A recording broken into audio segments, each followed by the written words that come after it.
প্রিয় বিনিয়োগকারী ভাই ও বন্ধুরা আমার, আসসালামু আলাইকুম। পোশাক খাত চীন এবং বাংলাদেশ নিয়ে এই প্ল্যাটফর্মের পক্ষ থেকে কিছু কথা। চলুন আমরা অপেক্ষা দীর্ঘায়িত না করে সরাসরি মূল পর্বে চলে যাই। শুল্ক পরবর্তী সময়ে আসলে আমাদের রপ্তানির একটি বড় খাত পোশাক খাতের চিত্র এবং দেশের সামগ্রিক অর্থনৈতিক অবস্থায় আসলে পরিবর্তন হওয়া শুরু করেছে, পরিবর্তিত হওয়া পরিলক্ষিত হচ্ছে।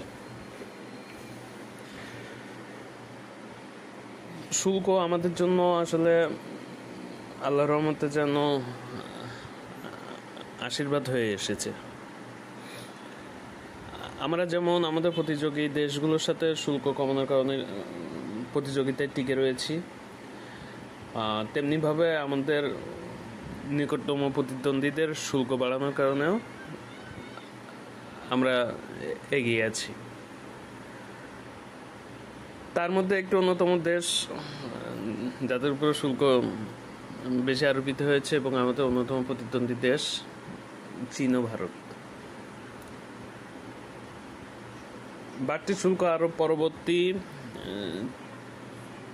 চীনা বিনিয়োগকারীরা বাংলাদেশে আগ্রহ দেখাচ্ছে এবং ভারতের থেকেও অনেক ক্রয় আদেশ আমাদের দেশে শিপ হচ্ছে। এটা আসলে আমরা কম বেশি সকলেই অবগত।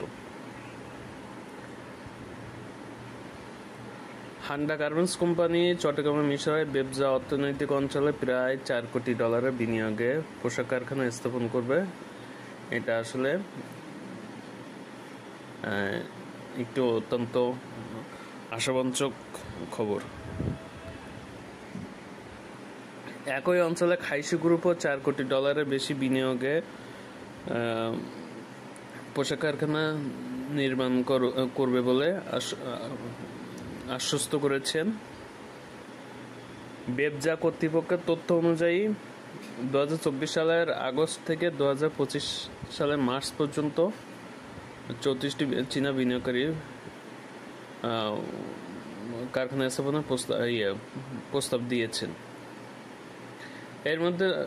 এর মধ্যে জুলাই থেকে মার্চ পর্যন্ত 8টি চুক্তি সম্পন্ন হয়ে গেছে ইতিমধ্যে, আলহামদুলিল্লাহ। এই সমস্ত মোট প্রস্তাবিত বিনিয়োগ প্রায় $15 কোটি। এসব প্রতিষ্ঠান আপনার শুধু পোশাক তৈরি করবে না, এর পাশাপাশি ব্যাগ, হালকা প্রকৌশলী পণ্য উৎপাদন করবে। বিকেএমইএ সভাপতি মোহাম্মদ হাতেম স্যার বলেন, চীনা বিনিয়োগ আসলে আমাদের জন্য ইতিবাচক।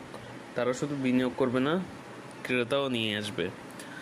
আর ক্রেতা যখন আসবে তখন তো তারা শুধুমাত্র ওই নির্দিষ্ট প্রতিষ্ঠানেই দেখবে না। আমার ক্ষুদ্র জ্ঞান থেকে যেটা মনে হয়, ক্রেতা যখন আসবে তারাও আমাদের স্থানীয় যে সমস্ত প্রতিষ্ঠান আছে তাদের কাছেও যাবে, কারণ ক্রেতা চাইবে যাচাই বাছাই করে ভালো জিনিস কম দামে কিনতে।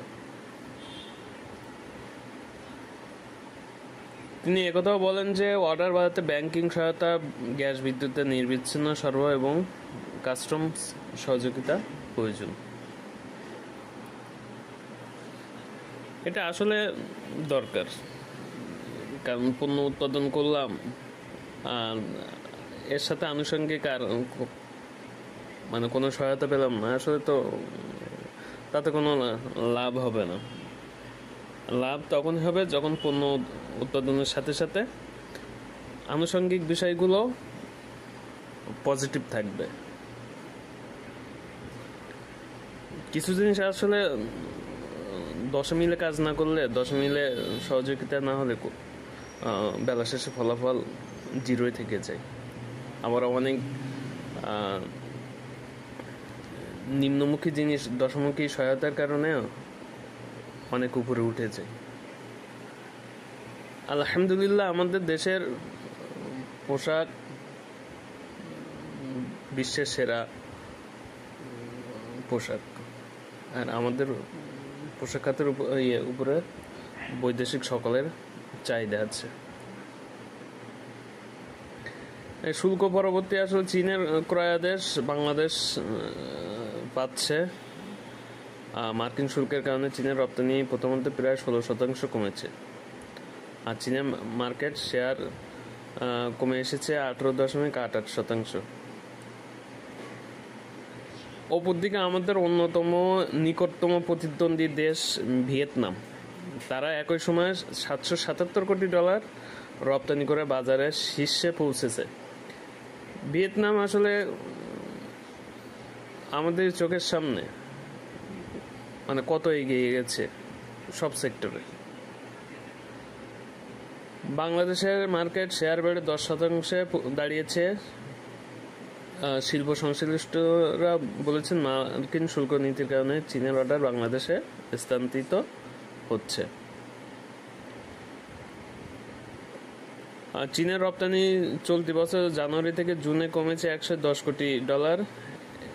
একই সময়ে ভিয়েতনামের রপ্তানি বেড়েছে $119 কোটি, আর বাংলাদেশে বেড়েছে $85 কোটি। আবারও বলতে হয়, ভিয়েতনাম আসলে আমাদের থেকে কত যোজন এগিয়ে যাচ্ছে। আমরা আমাদের দক্ষ মানব সম্পদকে আসলে সেভাবে মনে হয় না ব্যবহার করতে পারছি।